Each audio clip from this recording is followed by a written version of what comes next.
मसीह के मधुर नाम में एक बार फिर से आप सबका स्वागत है।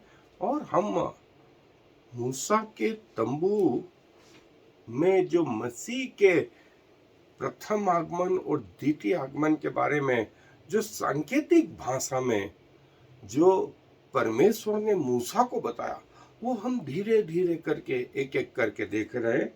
और आज जो है हम उसकी बाउंड्री वॉल जो है, जिसका वर्णन निर्गमन के 27वें अध्याय और पद 9 से आगे का हिस्सा है, वो मैं आपके लिए पढ़ रहा हूं। और देखिए वहां क्या लिखा है। फिर निवास के आंगन को बनवाना और उसके दक्षिण अलंग के लिए तो बटी हुई सूक्ष्म सनी के कपड़े के सब पर्दों को मिलाए कि उसकी लंबाई 100 हाथ की हो, एक अलंग पर तो इतना ही हो, और इनके 20 खंबे बने, और इसके लिए पीतल के 20 कुर्सियां बने, और खंभों के कुंडे और पट्टियां चांदी के हो। उसी भांति आंगन को उत्तरी अलंग की लंबाई में भी 100 हाथ लंबे पर्दे हों, और उसके भी 20 खंबे, और इनके लिए भी पीतल के 20 खाने हों, और उन खंभों के कुंडों और पट्टियां चांदी की हों।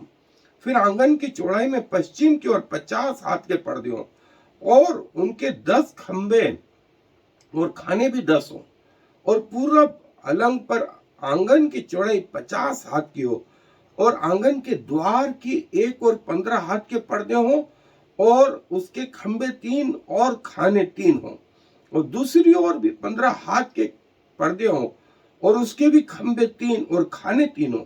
और आंगन के द्वार के लिए एक पर्दा बनवाना जो नीले, बैंगनी और लाल रंग के कपड़े और बटी हुई सूक्ष्म सनी के कपड़े का कामदार बना हुआ 20 हाथ का हो, उसके खंबे 4 और खाने भी 4 हों।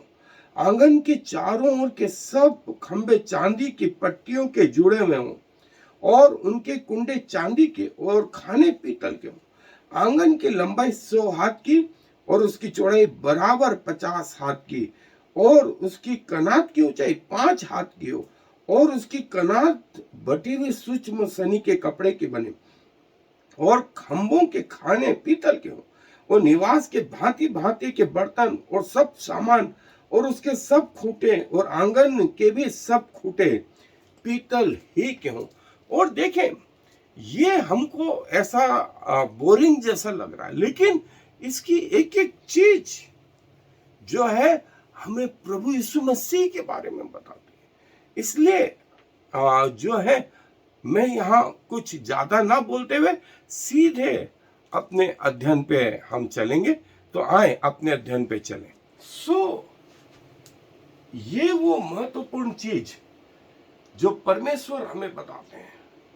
और देखें, जो श्वेत कपड़ा परमेश्वर ने बोला है कि वो श्वेत कपड़ा भी जो है, वो श्वेत रंग जो है परमेश्वर के लोगों की धार्मिकता, संतों की धार्मिकता को प्रकट करता है, जिसका वर्णन प्रकाशित वाक्य के 19वें अध्याय और प्रकाशित वाक्य के 15वें अध्याय के 5 और 6 आयत में लिखा है कि ये धार्मिकता के वस्त्र, श्वेत वस्त्र मतलब धार्मिकता के वस्त्र, और जो उसकी लंबाई है वो उसमें ये श्वेत वस्त्र, ये ऊंचाई जो है 5 हाथ की हो, और 60 पिलर जिनके जो है सॉकेट जो है वो पीतल के हो, और इनको जोड़ने वाली जो वो है वो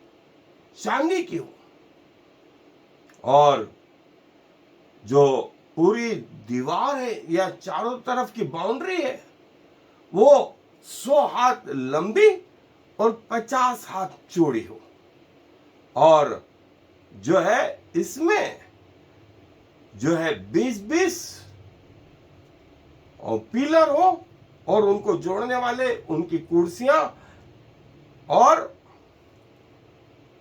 लिनन जैसा हमने देखा कि वो श्वेत वस्त्र वो धार्मिकता को बताते हैं, संतों की धार्मिकता को बताते हैं। और जो है ये श्वेत वस्त्र मेमने के लहू में धो करके श्वेत हुए हैं, वे मेमने के लहू में धो करके श्वेत हुए हैं, और ये परमेश्वर की धार्मिकता को बताते हैं।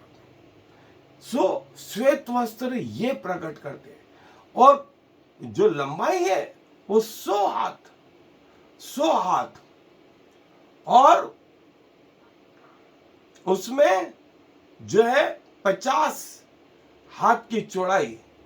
सो पूरी जो चौड़ाई है वो 100 हाथ इधर 100 हाथ उधर और 50 और 50 टोटल 300 जो है, और ऊंचाई जो है 5 हाथ तो 1500। और ये जो 1500 नंबर है ना, ये बताता है प्रभु यीशु मसीह के आने के समय को। मूसा से लगा करके मसीह तक का जो समय है 1500 साल का। देखें, पहली चीज नंबर से परमेश्वर ने ये बताया। मूसा से मसीह यीशु तक के आने का समय कितना? 1500 साल। और ये कैसे निकला? ये 100 हाथ इधर 100 हाथ उधर और 50-50, सो 300 हाथ और 5 हाथ ऊंचाई, टोटल 1500। और जो है दूसरी महत्वपूर्ण चीज ये है कि वो प्रभु यीशु मसीह के बारे में ये बताता है कि कोर्ट के बाहर जो है वो आम पब्लिक, और कोर्ट के अंदर जो है पवित्रता का जीवन। कोर्ट जो है इस जीवन को अलग रखता था, और प्रभु का जो लहू है वो लहू से धुले हुए लोग अंदर, और जो लहू से नहीं धुल पाए वे लोग बाहर।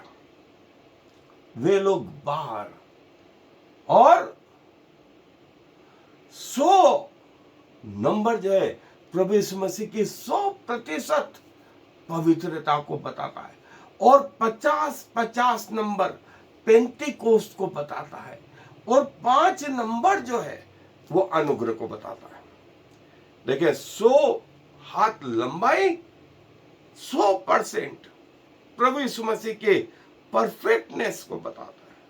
50 हाथ चौड़ाई वो लिबर्टी, पेंटिकोस, फ्रीडम, छुटकारे को बताता है। और 5 हाथ ऊंचाई किसको बताती है? वो अनुग्रह को बताती है। सो जो है जैसा हमने देखा 100 हाथ के लिए पिलर जो है वो 20-20 जो है उत्तर और दक्षिण, यहाँ 20-20 लिखा हुआ है पूरब और पश्चिम में, यहाँ 10-10 है, 10-10 पिलर हैं, तो टोटल 60 पिलर है। 60 पिलर जो है वो उनके नीचे जो है वो पीतल, और उनको जोड़ने वाला जो है वो चांदी, उनको जोड़ने वाला जो है चांदी। और दूसरी महत्वपूर्ण चीज ये है कि 60 पिलर जो है ना, ये प्रभु यीशु मसीह की जीनियोलॉजी को बताते हैं। 15-15-15 अब्राहम से दाऊद, 15 दाऊद से बेबीलोन तक 15, और बेबीलोन से प्रभु यीशु मसीह तक 15 पीढ़ी, और उसके पहले, अब्राहम के पहले 15। टोटल ये पिलर कितने बताते हैं? 60 पिलर ये जनरेशन को बताते हैं, ये जनरेशन को बताते हैं, होलीनेस को बताते हैं। और प्रभु यीशु मसीह के आगमन तक, जब से संसार बना तब से ये 60 पिलर और सिल्वर या चांदी जो है छुटकारे को बताती है। और जो है एक प्रकार से चांदी जो है ऊपर की तरफ जो क्राउन को बताती है, जो मुकुट को बताती है। और प्रभु यीशु मसीह ने कांटों का ताज पहना, उस मुकुट को बताती है। और नीचे जो है वो पीतल वो स्थिरता को बताता है, देखें।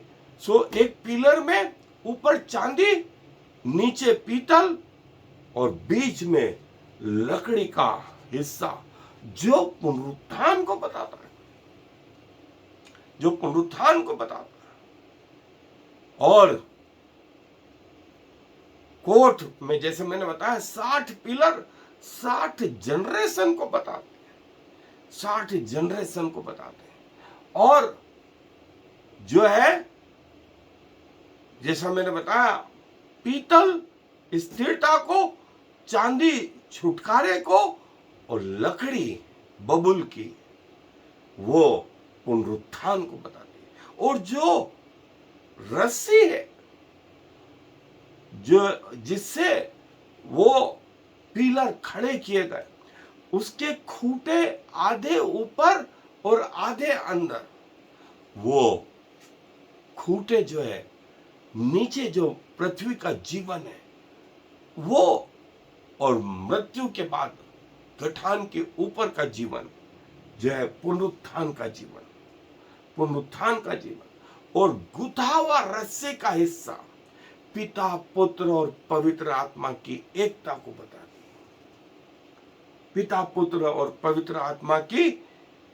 बताती है।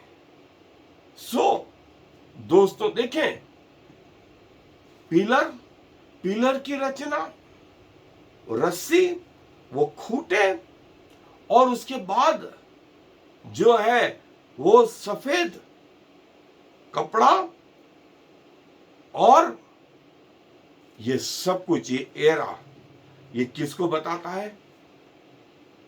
ये वो बाहरी आंगन। ये देखें, ये लकड़ी और इसके ऊपर चांदी का मुकुट, ये रस्सी, और ये रस्सी का आधा खूंटा ऊपर और आधा खूंटा नीचे, जो मृत्यु और पुनरुत्थान को बताता है। ये रस्सी त्रिएकता को बताती है, और लकड़ी पुनरुत्थान को बताती है, और नीचे जो है पीतल स्थिरता को बताता है, ये स्थिरता को बताता है। ये सफेद जो कपड़े हैं ये जो है धार्मिकता को बताते हैं। और हमने देखा था 60 पिलर, 20 इधर 20 उधर, 10 पीछे और 10 इधर। ये 60 पिलर 60 जनरेशन को बताता है। ये देखें, ये और अच्छे से, ये पिलर, ये चांदी, और चांदी के नीचे ये पीतल का हिस्सा, और ये खूंटे बंधे हुए, ये सब मसीह की एक एक चीज को बताते हैं। और इसीलिए मैंने कहा कि हम इसे एक एक डिटेल में देखेंगे कि मूसा का तंबू महज एक तंबू नहीं, वो आने वाले मसीह का क्या था? प्रगटीकरण था। और ये प्रगटीकरण यहां हमको दिखाई दे रहा है।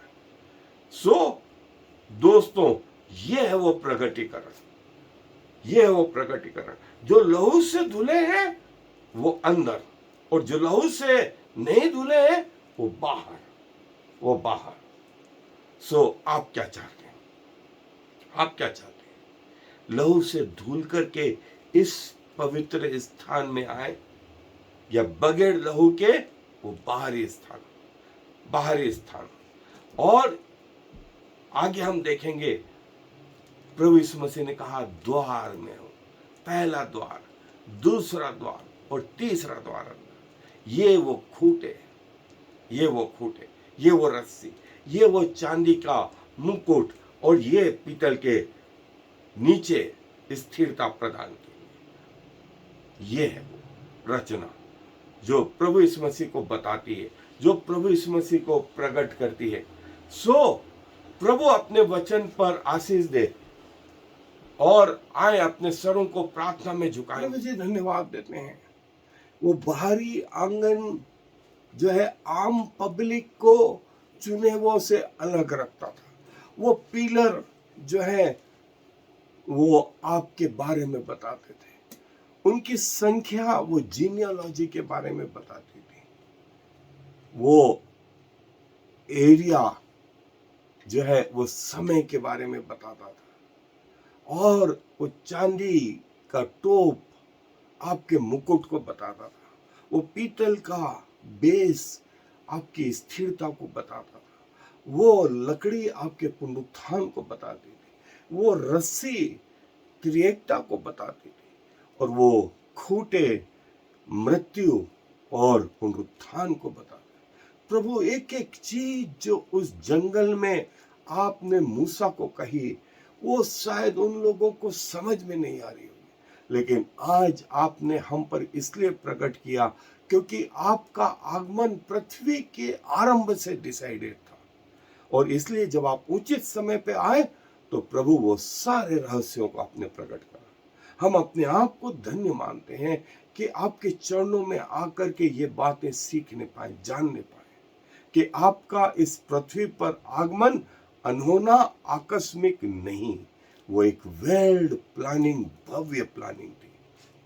सो प्रभु अपने शरीर को, अपने प्राण को, अपनी आत्मा को आपको समर्पित करते हैं। आपके लहू से हमारे पापों को धोएं, हमें वो चुने हुए जगहों में ले चले जिसकी प्रतिज्ञा आपने की है, क्योंकि सारा आदर आपको देते हुए इस विनती को प्रभु यीशु मसीह के नाम से मांग लेते हैं, आमीन। और I am the Lord. There is no other God. I have prepared you even though you do not know me, so all the world from east to west will know there is no other God. I am the Lord, and there is no